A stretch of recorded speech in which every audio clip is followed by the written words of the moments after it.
o governo de Santa Catarina, para além do seu período de mandato, pode fazer?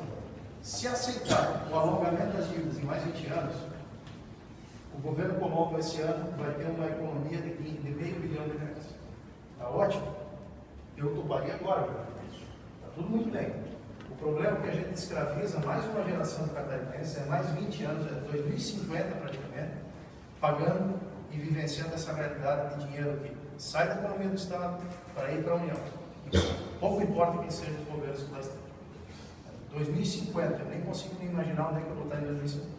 Só sei que com certeza não tem. Nós vamos estar pagando essa dívida. Nós vamos estar pagando essa dívida. Então, é corajosa a posição do governo nesse momento. O governo vai, ao mesmo tempo que pressiona na justiça, pressiona na tese, articulado com outros estados que também estão pensando igual, já ingressaram na justiça, enfim, mas a maioria deles estão só olhando, não querem se chamuscar para ninguém, estão só assistindo. Então a gente vai pressionar politicamente e vai tentar politicamente, lá na sexta-feira com a presidente, nas demais reuniões que nós vamos ter ao longo das próximas semanas, encontrar um ponto de equilíbrio que permita um acordo. Nesse meio tempo também é importante que o Parlamento de Santa Catarina nos auxilie.